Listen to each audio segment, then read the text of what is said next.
किसान हैं जो केंद्र सरकार को अपनी मांगों के आगे झुकाना चाहते हैं, तो वहीं दूसरी तरफ कृषि मंत्री हैं, केंद्रीय कृषि मंत्री शिवराज सिंह चौहान, जो अपनी ही सरकार की पोल लगातार खोलते हुए नजर आ रहे हैं।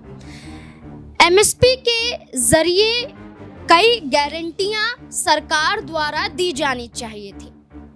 लंबे समय तक किसानों ने धरना प्रदर्शन किया था और किसानों की मांग थी कि एमएसपी पर उचित गारंटी का जो वादा यहाँ पर किया जा रहा था और साथ ही साथ 3 काले कृषि कानून को हटाने के साथ साथ जो वादे किए गए थे वो वादे अभी भी अधूरे नजर आते हैं।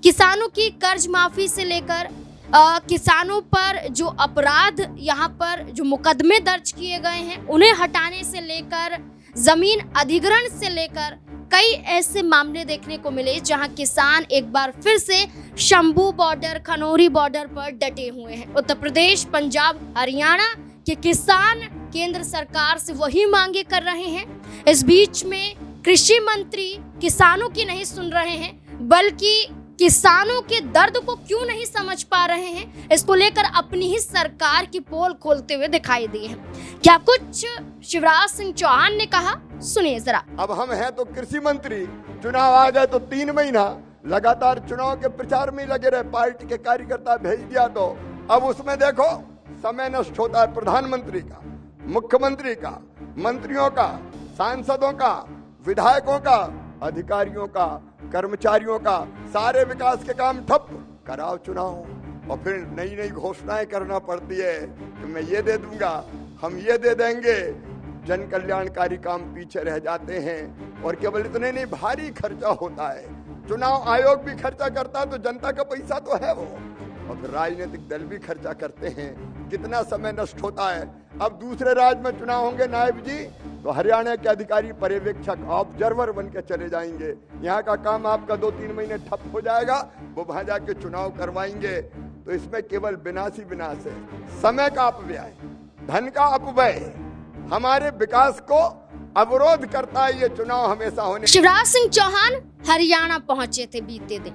हरियाणा में करनाल पहुंचे थे और सुल्तानपुर गांव में भरे मन से ऐलान करते हुए नजर आए कि हम वादे तो पूरा करना चाहते हैं, हम समस्याओं को तो सुनना चाहते हैं, लेकिन कई ऐसी जिम्मेदारियां हम पर थोप दी जाती हैं जो हम नहीं चाहते, लेकिन हमें थोप दी जाती हैं जिसके जरिए हमें उस काम में लगना पड़ता है। चाहे नई योजनाओं की बात हो, चाहे ऑब्जर्वर के रूप में दूसरे राज्यों में भेजना हो, चाहे चुनाव के दौरान पार्टी को जिताने के लिए अन्य राज्यों में बड़ी भूमिका निभानी हो, तमाम इन कामों के जरिए हम जनता से जुड़ी हुई समस्याओं को सुलझा नहीं पाते। अब किसानों के मुद्दे पर शिवराज सिंह चौहान घिर चुके हैं। उपराष्ट्रपति जगदीप धनखड़ ने भी शिवराज सिंह चौहान को फटकार लगाई थी। शिवराज सिंह चौहान अब किसानों की समस्याओं की बजाय अपनी ही सरकार के खिलाफ भरे मन से ऐलान करते हुए नजर आए। क्या करना चाहते हैं शिवराज सिंह चौहान? क्या अब भारतीय जनता पार्टी कोई बड़ा एक्शन शिवराज सिंह चौहान पर लेगी या शिवराज सिंह चौहान ही बीजेपी के खिलाफ बड़ा कदम उठाते हुए नजर आएंगे? इस पूरे मुद्दे को लेकर आपकी नजर में शिवराज सिंह चौहान को जो पद मिला है केंद्रीय कृषि मंत्री का, क्या वो पद उनके लायक था? क्या उन्हें मिलना चाहिए था? और किसानों की जो समस्याएं हल नहीं हो रही हैं, क्या इसमें सबसे बड़ा जो कमी नजर आती है वो शिवराज सिंह चौहान का ये पद है और उनके कार्य हैं? क्या लगता है आपको? अपनी राय अपनी कमेंट सेक्शन में जरूर दें। देखते रहे SPN9 न्यूज़। धन्यवाद।